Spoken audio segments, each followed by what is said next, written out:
لا حضرة النبي المصطفى رسول الله صلى الله عليه وسلم. شؤون الفاتحة. أعوذ بالله من الشيطان الرجيم. بسم الله الرحمن الرحيم. إياك نعبد وإياك نستعين. صراط الذين أنعمت عليهم غير المغضوب.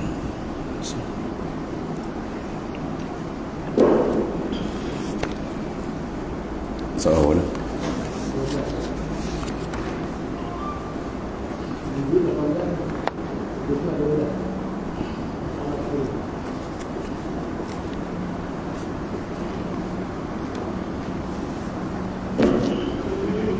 Salah 10.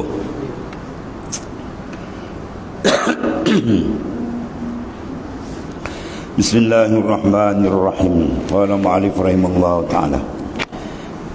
Masalah yang ke-10, syurga emas dan perak.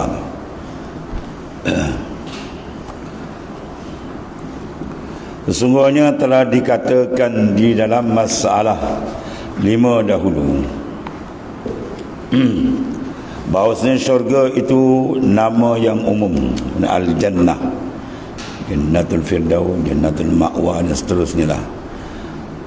Semua negeri yang berisi di dalamnya nikmat yang besar-besar dan bermacam kesukaan, kegembiraan ada di dalamnya. Di negeri akhirat itu bernama syurga, bahasa Melayu lah, Arab panggil Al-Jannah. Dan di dalam syurga yang besar itu berapa banyak syurga pula menurut iktibar sifatnya pula. Setengah daripada syurga yang berisi dalamnya alat kelengkapan daripada perak, dan setengah daripada berisi alat kelengkapan emas. Ya, emas pun emas sana, bukan emas sini. Perak pun perak sana, bukan perak sini. Yang semuanya adalah merupakan nikmat yang hebat.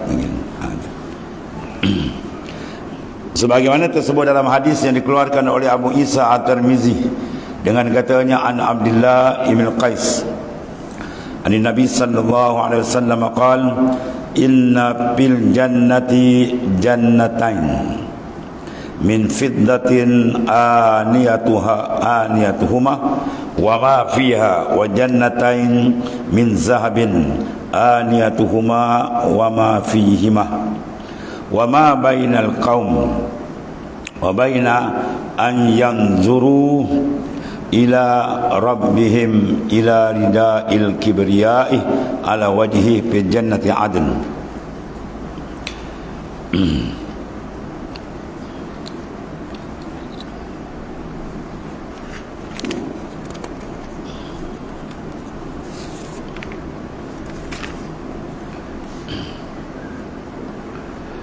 Wa biha al-isnad وبهذا الإسناد النبي صلى الله عليه وسلم قال إن الجنة لخيمة من درة مجوفة أرضها 60 ميلا في كل زاوية وفي كل زاوية منها أهل وما يرون الآخرين يطوف عليهم المؤمن. حسن صحيح.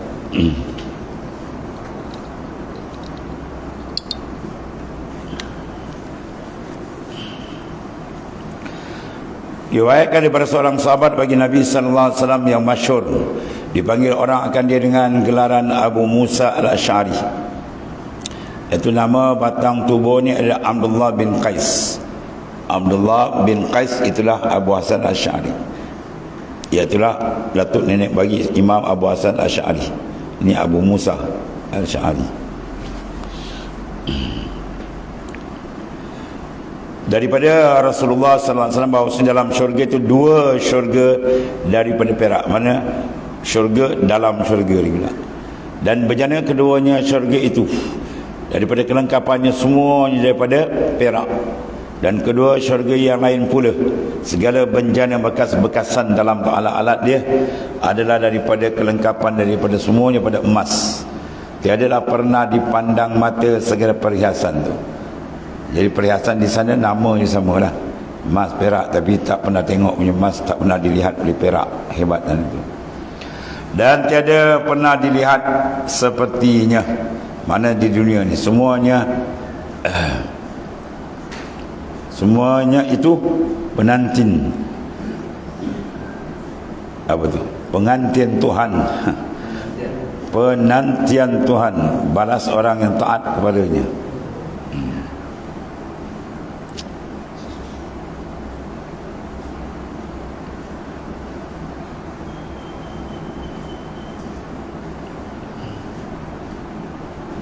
Kemudian sabda Rasulullah SAW lagi, dan tiada antara satu kaum yang di dalam syurga itu dan antaranya memandang mereka itu kepada Tuhannya, melainkan selendang kibriya, selendang kebesaran atas zatnya di dalam syurga yang bernama Jannatul Adn. Batajali, Tuhan buka, melihat dengan cara yang layak dan kebesaran Tuhan yang tidak ada sedikit pun persamaan. Tetap dasar di laisa kamitsli syai'.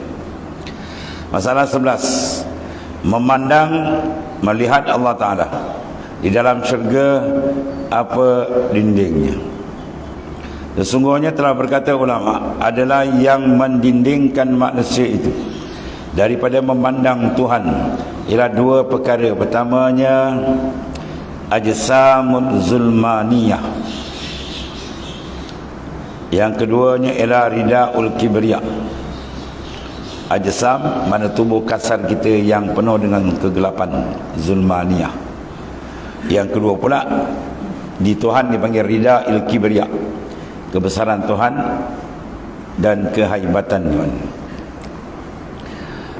Kerana adalah ajsam itu dua macam. Pertama dipanggil ajsam zulmaniyah, kedua ajsam nuraniyah, jisim yang dibangsakan kepada zulmah, gelap, dan satu lagi nur. Ya, dua jisim. Sebagaimana mana tadi? Maka ajsam zulmaniyah itu daripada tanah, air, api, angin. Tubuh jasad kita yang luar ni, itulah asal ni. Jadi berhimpun daripada asal tanah dalam kandungan air, kandungan api, angin, semua ada. Maka ialah yang mendinding daripada melihat Tuhan. Ya, maka apabila telah dihilangkan Allah Ta'ala daripada ajsam zulmaniyah, maka jadilah pula ajsam nuraniyah sebagai malaikat. Dengan itu dapat melihat akan Allah. Sebab di sana Tuhan hapuskan unsur itu. Sebab di dunia orang bila ditajalikan penumpuan kepada ajsam zulmiyah dipadamkan, itu dia kata farriq qalbak minal aghyar, kosongkan, mana bersihkan kalbu kamu daripada aghyar. Ini unsur ajsam zulmaniyah, bau yang melak bil ma'arif, dipenuhkan dengan ma'rifat. Ya, sebab bentuk unsur nur dia tak sesuai dengan unsur yang rendah. Hanya adalah satu lagi dinding, iaitulah ridail kibriya, dinding kebesaran Tuhan dan kehaibatan dia. Tiadalah siapa upaya memandang zat Tuhan dan melihat dengan sebab kehaibatan pada zat Allah Ta'ala itu. Diumpamakan dengan ibarat singa yang garang, tiada siapa kuasa menentang mukanya. Ya, dengan sebab takut akan dia tadi. Itu kalau singa. Ini bukan singa lagi hebat, pentadbir, pemilik segala-galanya.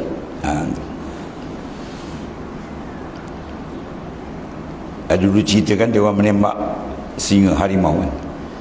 Dia bila harimau dia masuk dalam kawasan rumah, dulu dalam hutan, dia patahkan tengkuk lembu tu, dia tak bawa terus, nanti diulang kali kedua dia ambil. Ulang kali kedua dia orang tembak. Ya. Jadi seorang tu dia rasa dia nak tembak juga kan. Dia nak tembak, dia buat pangkin atas. Dia tembak, dia shoot daripada atas. Jadi bila harimau tu datang round kedua nak tarik lembu tu kan, jadi orang yang biasa tu biasalah tembak. Yang seorang ni yang kelakar, dia siap senapang duduk atas pangkin atas. Bila harimau tertenung dia jatuh senapang ni. Dia nak tembak, dia harimau tertenung dia nasib baik dengan dia tak jatuh. Itu bertenungan harimau tadi. Dia tak mampu nak beradab. Orang dah biasa tu lain. Ini cerita dia orang ni. Maka zat yang maha sempurna, Masya Allah, tak terhadap zat makhluk yang kurang serba dhaif. Demikian juga mana Tuhan haibatnya, ganda berganda lagi. Maka manakala Tuhan berikan izin melihat dan menentang wajahnya, lalu dihilangkan haibatnya dan gerunnya, hingga dapat hamba tadi maknanya yang berjisim nurani tadi melihat akan dia, akan sebagai lihat yang tiada seumpama. Tengok tu dasar besar kita ni, dasar paling besar kita ni, tak seumpama, laisa kamitsli syai. Sebab apa? Sebab hakikat dua-dua mughayyarah, dia berbeza dulu. Allah Ta'ala zat yang qadimah, zat yang qadim, kita zat yang hadisah, yang baru. Tentu kita makhluk, dia khalik pencipta, dia wajib, kita harus wujudan, dia wajib wujud. Kita mungkin tak sama hakikat, mana boleh dapat persamaan ni. Yang ini dilihat dengan sekalian tubuh kita, diumpamakan dengan ibarat angin yang baik. Apabila bernapas dengan dia, berasalah sedap, ya, serata tubuh. Bila hembusan angin sepoi bahasa kan, kita dapat rasa senyap, satu badan berasa kenikmatan ni. Maka cara melihat terserah pada Ta'ala di akhirat. Wujuhun yawma idzin nadhira ila rabbiha nazira. Wajah orang beriman berseri-seri kepada Tuhan yang ia melihat. Allahumma ja'alna minhum. Demikianlah melihat Tuhan, ya, dapat tampak akan dia oleh zat kita, akan dia tidak berpihak dan tidak ada bandingan. Wallahu alam. Itu hakikat ni. Walhasil dapat lihat cara mana serah, dan itulah nikmat yang terbesar. Dia lihat saja wajah Allah Ta'ala, zat yang maha mulia. Maka Tuhan tanya nak lagi, dia kata tak nak lah, ya, sepenghuni syurga kata dah tak nak lah. Itu paling hebat. Sebelum ni Tuhan tunjuk, dia nak lagi, tunjuk lagi, hebat lagi. Dia kata tak nak dah, lepas tunjuk yang lain nak lagi. Dia penutup tamat, dia telah nikmat terbesar. Ya, hilang nikmat bidadari, hilang nikmat apa semua kan, bila berdepan dengan Tuhan punya sendiri, ya, itu nikmat paling agung. Begitulah di dunia, ya, dibuka dia nikmat dengan Tuhan habis semua, yang lain selesai. Tapi cuma beza lihat je lah. Lihat di akhirat dengan mata kepala betul, ya, Tuhan berikan atra yang lebih dan cara yang layak di sana. Ada pun di sini bukan lihat mata kepala, lihat dengan mata hati, dengan makna dia musyahadah dan muraqabah, musyahadah akan Allah. Ya Allah. Kemudian kata rawi hadis ini lagi, wa bihadzal isnad an Nabi sallallahu alaihi wasallam.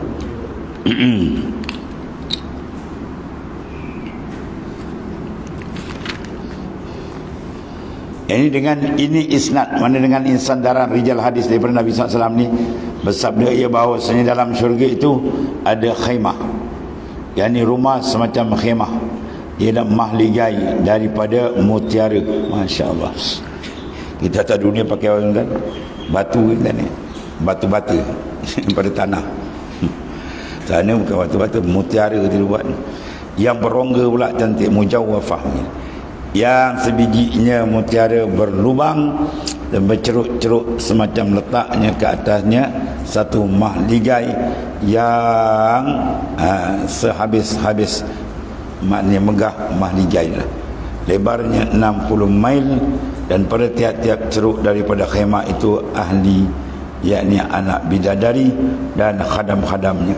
Tiada melihat ahli, yang mana ceruk ini akan ahli ceruk yang lain berkeliling orang yang mukmin atas mereka itu. Ini apabila dapat kepada seorang mukmin akan khemah itu, dan ia pun bersedap-sedapan, berseronok daripada mana ceruk bagian dia kepada ceruk itu, mana tempat atau ke tempat, dan bergurau main dan bersenda dan bersukaan dengan perempuan bidadari, berpeluk bercium dan seterusnya. Demikianlah pada satu berceruk kepada satu, tentu maknanya kawasan kepada satu kawasan yang sangat hebat di sana itu. Berbuat demikian itu, ya. Bidadari kalau dia jenguk ke dunia tu padam cahaya matahari. Dia pun cantik dan hebat. Habis isteri di dunia macam ni pula, hidung kepik kan. Tak, di sana dia lebih cantik. Tak kira kalau isteri mukmin tadi masuk ke syurga, Tuhan jadikan dia lebih cantik pada bidadari. Wah, semangat sikit dia orang. Tidak kata bila bidadari semua habis aku ni. Tak ada macam ni. Tapi satu-satu keistimewaan besar di sana apa? Segala sifat keburukan dicabut. Ya. Dia tak ada hasad, tak ada dengki, bahkan mereka ramai-ramai tu bermesra, seronok tu kan. Sebab orang kalau apa, dia bernikah ramai kan, dia paling seronok tanya apa, bila isteri-isterinya bermesra. Kalau dia jeling tu tu lelaki pun sakit kepala. Jadi benda tu dicabut. Sifat tu taklah cabut, tak layak duduk dalam syurga yang tempat nikmat betul. Tu dia maknanya. Dan dengan ini isnad mana tadi habis tu. Kemudian bab ma jaa fi sifatil darajatil jannah. Bab tadi menyatakan hadis yang menerangkan sifat dan tingkat-tingkat syurga. Tetapi kira saudaraku, sungguhnya dalam syurga itu dia ada berpangkat-pangkat, ada berperingkat-peringkat tempat tinggal dia. Ada yang lebih tinggi tingkatan tempat yang tinggal, dan ada yang rendah menurut sekira saleh dalam dunia. Maknanya kalau martabat keimanan lagi tinggi, makrifat dia lagi tinggi. Sebab tu para ulama dia bersungguh-sungguh sebelum tempoh akhir umur kita ni tamat, dia naikkan setinggi-tinggi darajat makrifat dia dengan Allah, serapat-rapatnya, seterang-terangnya, ya. Maka boleh diibaratkan tempat tinggal dalam syurga dan tingkatan-tingkatan itu sebagai ibarat rumah yang bertingkat-tingkat di dalam dunia. Maka ada yang tinggal tingkat bawah, ada tingkat-tingkat yang tengah, ada pula tingkat yang atasnya. Maka dalam syurga itu pun demikian juga lah. Tetapi di sana itu siapa yang lebih tinggi derajatnya di sini Tuhan, maka ia yang tingkat ditempatkan tingkat yang lebih tinggi. Maka itulah hadis yang dikeluarkan oleh Abu Isa Tirmizi menunjukkan pada kita akan syurga tingkatannya.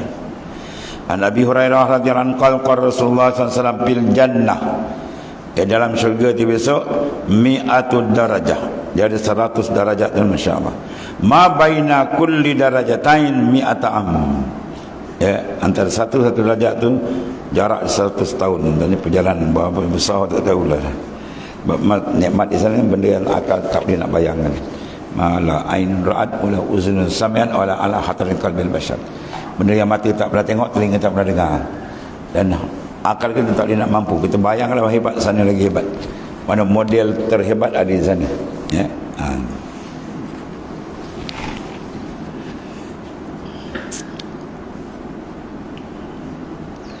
Diriwayatkan daripada seorang sahabat bagi Nabi SAW, namanya Sayyidina Abi Hurairah radhiyallahu anhu, bapa kucing, nama dia Abdurrahman bin Sakhrin, gelaran dia bapa kucing.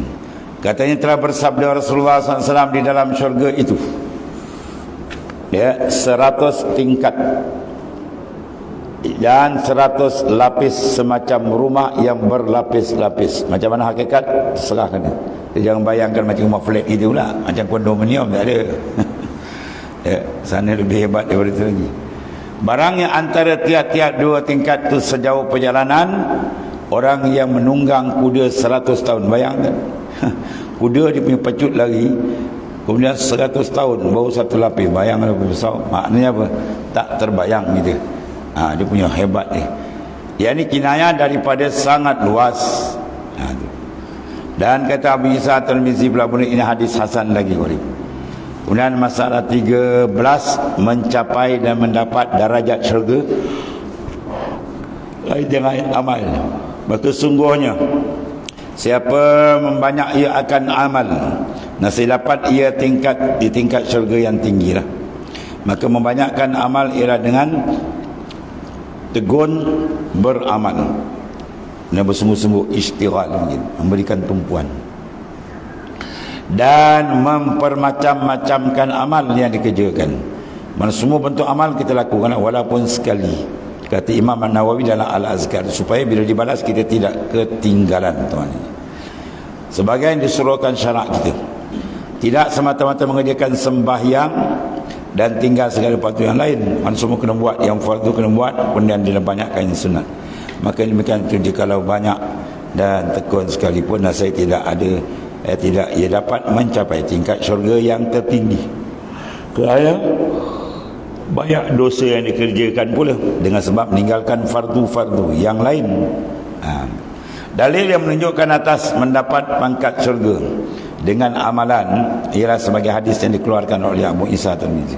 An Mu'az bin Jabal radhiyallahu anhu, anna Rasulullah SAW qala man sama Ramadan ya wa shalla salawat wa hajjil bait la adri ya la adri az-zakara az-zakata am la illa kana haqqan 'ala Allah an yaghfira lahu in hajara fi sabilillah aw makasa bi ardi allati wulida biha.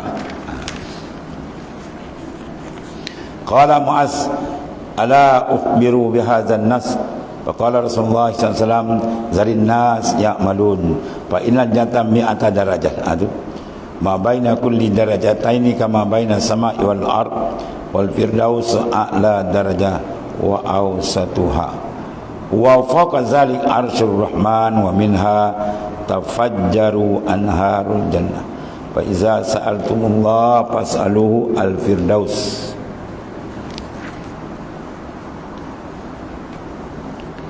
Diriwayatkan daripada seorang sahabat bagi Nabi sallallahu alaihi wasallam, nama Sayyidina Mu'az bin Jabal radhiyallahu anhu, ini gubernur Nabi ke Yaman, bahwasanya Rasulullah SAW telah bersabda, barang siapa puasa ia akan fardu Ramadan, mudah-mudahan tertembung insya-Allah taala pada tiap-tiap tahun serta meninggalkan segala dosa yang besar, dan sembahyang ia akan 5 waktu, mengerjakan haji ke Baitullahil Haram dikala mengerja sekali yang fardunya sekalipun. Kemudian kata rawi pada hadis ni, tidak aku ingat adakah disebut Nabi SAW akan zakat ataupun tiada. Zakat tak ingat, yang lain dia ingat. Tidak siapa kerjakan segala tersebut itu melainkan adalah mustahak atau adalah bahawa diampunkan. Ini pasti dan tentu Tuhan ampunkan segala dosa yang kecil. Adapun yang dosa yang besar itu maka berhajat kepada taubat, akan sebagai taubat yang sebenar, taubat nasuha.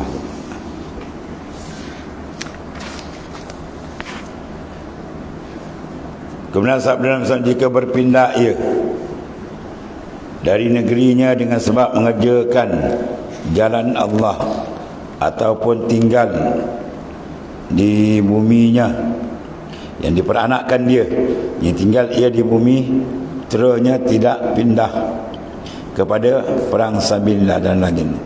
Bila dengar oleh Sayyidina Mu'az akan sabda demikian itu, lalu dia bertanya kepada baginda sallallahu alaihi wasallam, kata Sayyidina Mu'az, adakah tidak boleh hamba khabarkan pada orang-orang dengan apa yang Tuhan hamba sabdakan ini, supaya orang-orang yang tahu. Maka sabda Rasulullah SAW, jangan kamu khabarkan demikian pada semua orang. Sebab apa? Biarkan dia tersimpan, tiada orang ketahui, dan biarkan orang-orang beramal dengan bermacam-macam ibadat yang lebih daripada sembahyang, puasa, seperti berpindah pada sabilillah atau lain. Dan supaya tidak ada orang berpegang dengan satu amal saja. Kerana bahawasanya dalam syurga itu 100 tingkat. Ini kata ada hadis. Banyak tapi sama. Bermula barang yang antara 2 darajat, seperti barang antara langit dan bumi, perjalanan jauh 500 tahun. Masalah menyembunyikan ilmu pada tempat-tempatnya itu harus. Apakala disembunyikan dia itu memecutkan kepada ibadah, dan membanyak-banyakkan ibadat, seperti tersebut dalam hadis Salah 12 ini. Dan telah bersabda lagi Nabi sallallahu alaihi wasallam, dan satu syurga yang bernama Jannatul Firdaus, nama dia Al-Firdaus, itulah yang lebih tinggi tingkat dalam syurga daripada yang lain, dan yang terlebih elok dan lebih bagus. Dan atas itulah dipanggil atas syurga Firdaus Arsyur Rahman, aras Tuhan yang Maha Pemurah. Dan daripada Firdaus itulah keluarnya segala sungai syurga. Dia punya muat, dia punya apa, asal dia, hulu dia di dalam syurga Jannatul Firdaus. Maka apabila pinta sekalian kamu kepada Allah Ta'ala dalam doa kamu, dalam doa kita jangan lupa Nabi kata mintalah Jannatul Firdaus. Sebab Tuhan tu maha kaya, dia suka kita minta Kami nak banding dia dengan lihat Allah Ta'ala habis semua dan sebab ni masih makhluk, walaupun Jannatul Firdaus dia masih lagi makhluk tu Tuhan. Nak banding dengan Tuhan sendiri, itu maknanya ru'yah ada perkara yang amat besar. Yang ke-15 masalah, syurga itu luas tingkat-tingkatnya. Sesungguhnya telah lalu beberapa hadis menunjukkan syurga itu bertingkat-tingkat. Maka telah datang pula hadis menunjukkan tiap-tiap tingkat itu luas keadaannya. Dan satu daripada hadisnya telah dikeluarkan oleh Abu Isa Tirmizi dengan katanya, ialah anna fil jannah ana Abi Sa'id Al-Khudri radhiyallahu anhu Nabi sallallahu alaihi wasallam qala inna fil jannah mi'ata darajah law annal alamina ijtama'u fi ihdahun. Jawab dia apa? La wasa'at hum. Diriwayatkan oleh seorang sahabat bagi Nabi sallallahu alaihi wasallam, namanya ialah Abu Sa'id Al-Khudri radhiyallahu anhu, daripada Nabi sallallahu alaihi wasallam telah bersabda ia bahawasanya pada syurga itu 100 tingkat. Bawah ni.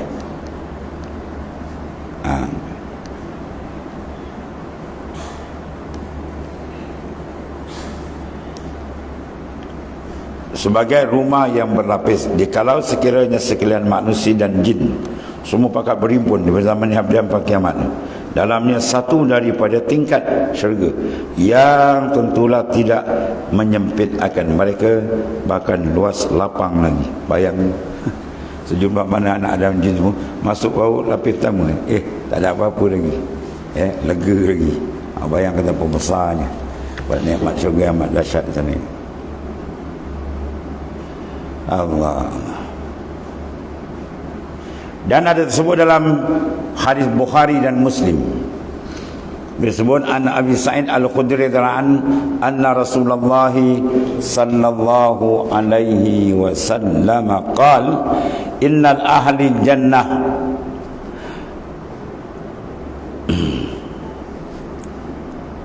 la yatara'una ahlal ghuraf min fawqihim kama yatara'una al-kawkab ad-durin al-ghabir bil ufuq min al-mashriq ila al-maghrib litafadal bainahum. Qala ya Rasulullah tilka manazilatul anbiya la yabluha ghairuhum. Qala bala wallazi nafsi biyadi rijalun amanu billah wa saddaqul al-mursalin. Diriwayatkan dari seorang sahabat dari Nabi sallallahu alaihi wasallam, namanya Abi Sa'id Al-Khudri radhiyallahu anhu, bahwasanya Rasulullah SAW telah bersabda bahwasanya ahli syurga itu memandang mereka akan tuan-tuan yang mempunyai bilik-bilik dipandang ni dari atas mereka itu, yakni orang-orang yang tinggal di bawah, memandang ke atas sangat tinggi tingkat tadi, sebagaimana memandang mereka akan bintang yang berkelip-kelipan di tepi langit jauh atas ni, Masya Allah, daripada sebelah masyrik dan maghrib, timur dan barat. Kerana adalah berlebih-lebihan dan berlain-lainan derajat antara mereka. Walhasil semua itu hebat-hebat lah. Dan kata mereka, ya Rasulullah SAW, itu tempat-tempat tinggal segala Nabi. Tiada boleh kami sampai kepadanya lain daripada mereka itu dengan Allah Ta'ala, dan membenar mereka itu akan sekalian pesuruhnya. Dia pun berkata kepada Nabi SAW, tidak boleh sampai kepadanya lain daripada mereka itu. Maka sabdanya SAW, bahkan boleh demi Tuhan yang diberikan tangan kodratnya itu beberapa laki-laki yang beriman mereka dengan Allah dan membenar mereka akan sekalian pesuruhnya. Manakala dia mati dalam beriman, insya-Allah dapat benda itu. Atau tawaran besar daripada baginda sallallahu alaihi wasallam.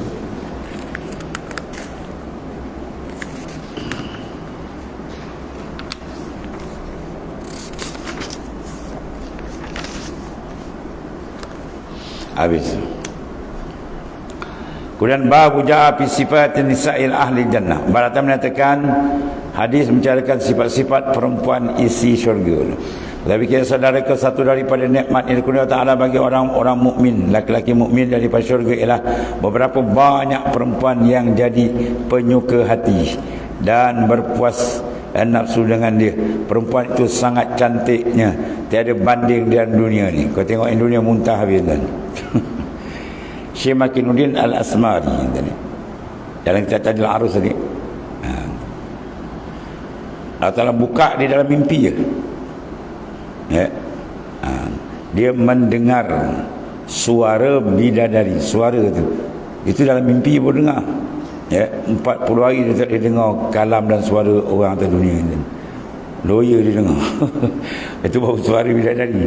Belum wajah dia melapun lagi, bayang tu, hebatlah. Bila dia senyum aja, pancaran nur tembus syurga, sehingga ada antara syurga mengatakan, Tuhan nak tajalli ke itu. Padahal bersenyuman gigi bidadari. Itu punya pula gongak banyak kan. Dia cabut gigi baca. Ya, muda dia lawa, dah tua tercabut lagi gigi kan. Tanda tak ada. Umur dia tak ada tua, tak ada tingkat lebih kurang dalam 33 tahun lebih kurang, 32 33. Mana tengah, maknanya muda betul. Yang dah tua besok akan kembali muda, ya. Memang tempat sesuai untuk mengambil nikmat senikmat di sana itu. Jadi dikasih yang melainkan pada Tuhan. Ini mahal lagi. Bidadari itu dia tidak jatuh hati pada yang lain, ya. Dia jatuh hati hanya Tuhan jadikan pada suami dia, itu je. Itulah suami maknanya isteri. Bila jatuh hati isterinya hanya kepada suami, itu satu sifat yang sangat baik, ya. Itu satu keistimewaan. Ini isteri pula pergi tengok orang lain, dia bangun lawa tu, dia tengok jantan ni lawa, lelaki geram, buku sepak orang gitu. Ni angin kawan. Maka kecantikan, ya, perempuan-perempuan itu adalah tersebut bagaimanalah hadis seperti dikeluarkan oleh Abu Isa Tirmizi dan katanya, an Abdullah bin Mas'ud an Nabi sallallahu alaihi wasallam qala, inna mar'ata min nisa'il ahli jannah la yura bayadu saqiha min wara'i sab'ina kullatan, masyaallah, hatta yura mukhaha, mukhaha. Wa zalika bi anna Allah yaqul, bi anna Allah Ta'ala yaqul ka'annahum yaqut wal marjan, fa ammal yaqut fa innahu hajarun law adkhalta fihi yasilkan summas tasfaitahu la uritahu min wara'ih. Diriwayatkan pada seorang sahabat bagi Nabi SAW namanya Abdullah bin Mas'ud radhiyallahu anhu, terkenal Ibnu Mas'ud radhiyallahu anhu, sahabat Nabi SAW. Sabdanya SAW bahawasanya satu orang daripada perempuan, mana bidadari syurga, isi syurga boleh nampak putih hening betisnya di luar 70 lapis pakaian, masya-Allah. Sampai tampak kepada kita otak tulangnya. Mana nak ceritakan apa? Kejernihan cantik, kulit dia terlampau halus, putih yang sangat cantik, ya. Maka betapalah kecantikan anak bidadari itu dan perempuan-perempuan syurga. Tentulah tidak ada bandingan di dalam dunia ini. Cukup mana gilang gemilang dia dengan pakaian perhiasan lebih halus daripada sutera dunia lagi, dan lebih hening, lebih cantik, lebih bersih dan bercahaya-cahaya pakaiannya. Itu semua balasan-balasan kepada orang yang beriman, ya. Maka Nabi SAW bersabda seperti yang di atas itu cukup, ya. Dibawa dalil daripada Al-Quran. Ia telah sabda Nabi SAW, wa zalika bi anna Allah yaqul ka'annahum yaqut wal marjan. Bermula demikian itu dengan bahawasanya Allah Ta'ala berfirman seolah-olah mereka itu macam yakut dan marjan, ya, permata dasar laut, mahal dan Demikian tersebut dalam Al-Quran disebut. Maka ada pun yakut, itu permata merah. Kalau biasa kita dah 5 kan, yakut. Dan dikenaki di sini harga dia beratus-ribu. Iaitulah batu permata yang sangat mana hening, mana jernih dia. Dia kalau main batu tu lah hening. Dia punya air gewang macam-macam.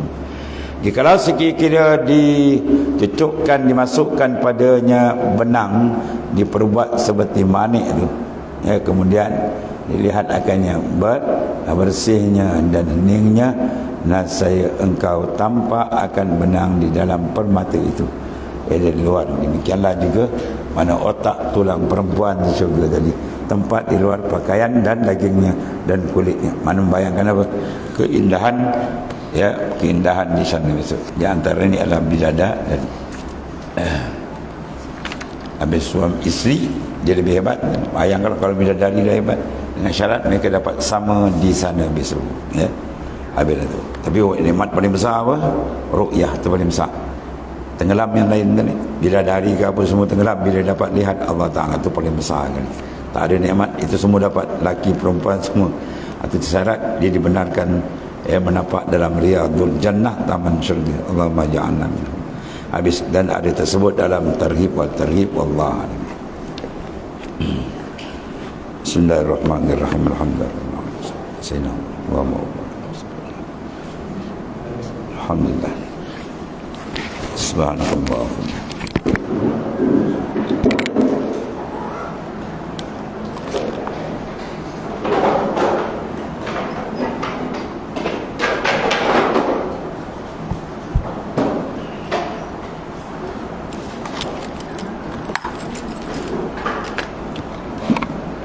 Ya.